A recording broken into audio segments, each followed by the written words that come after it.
6 things you should know before going to a public auto auction. My name is Tom. This is Tom's Hustle channel, and today I'm going to teach you a few things I've learned throughout the years and help you avoid some of the mistakes I've made going to public auto auctions. I've been flipping cars for the last 4 years, and I didn't expect it to be as shady as it was or be as slow as the money is. But you know what? It is what it is. It's a hustle. It's side income. Let's get right into it. The first thing you're going to do is you're going to do your homework. By do your homework, I mean a few things. You're going to do your homework on your vehicles. You're going to pick a specific pool of vehicles that you like, you know well, you know how to work on, and that are desirable. They're going to be easy to sell, and they're not just going to sit there. Know these cars inside and out. This is your comfort zone. Do not leave your comfort zone, because if you leave you're just starting out. If you leave your comfort zone, you are going to get hustled. You are going to get finessed. Do not let some pretty, oh my God, it's a BMW, it's so pretty. Do not let that get in your face. Stay humble and start small, okay? Trust me, I started small. My first one worked out for me. I went big. The next one, I got smacked in the face. All right? So do your homework on a few cars. Get yourself a specific pool. Once you have that, you're ready to go to the next step, which would be to create your checklist. When you go to an auction, most people don't know that the car's going to come with no gas, the car's going to come with no fluids. The car might not come with a battery.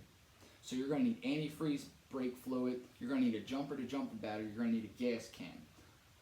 If you subscribe and like to my video, in the future you could see my create a checklist video, which I will be posting shortly. The next step would be to find their website. Find a public auto auctions website. Find out what days and what times they're having the auctions. Pick your day and pick your time. Okay? Through that day and time on this website, you can view every car and maybe a minor description that's in the car.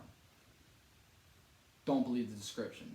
If it sounds like a minor problem and it could be a major problem, chances are it's a major problem. So just write it off and do not get curious with it. Now, online you could also find the rules, regulations, their policies, and the auction fees that they will be charging you at public auto auctions. They do charge you fees anywhere from $50 to a couple $100, depending on how much money you spend. Alright? Now, after you find their website, you pick the day, you found a pool of cars you're going to bid on, you got your checklist, you're ready to go to the next step.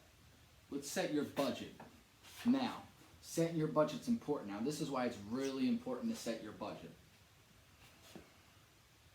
Tags, title, registration, auction fees, basic maintenance. You're going to be $1,000 in the game before you start. It is going to be $250 for tags, title, and registration, maybe $3 something.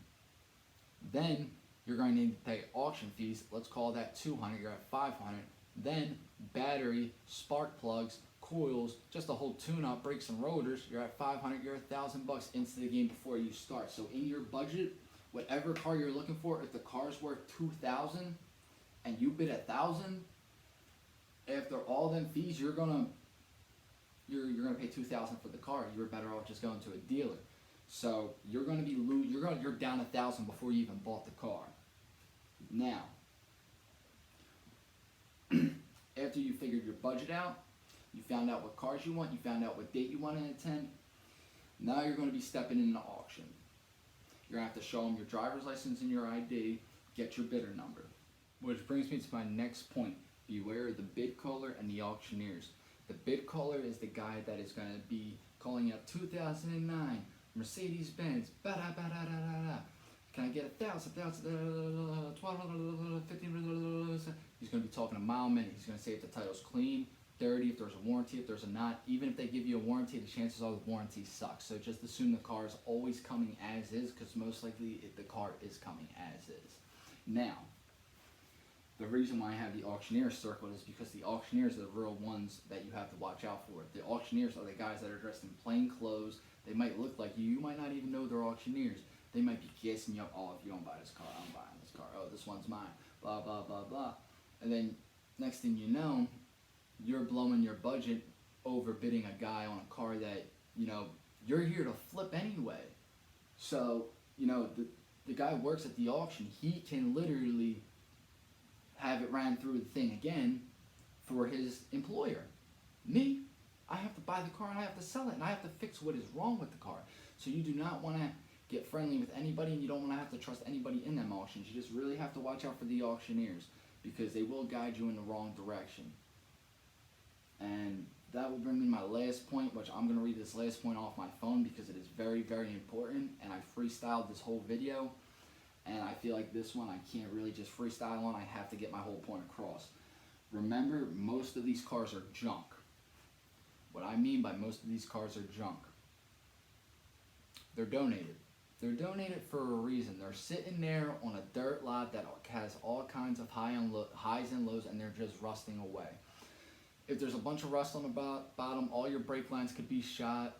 You could need your exhaust replaced. And these auctions can literally delete a check engine light with just unplugging the battery.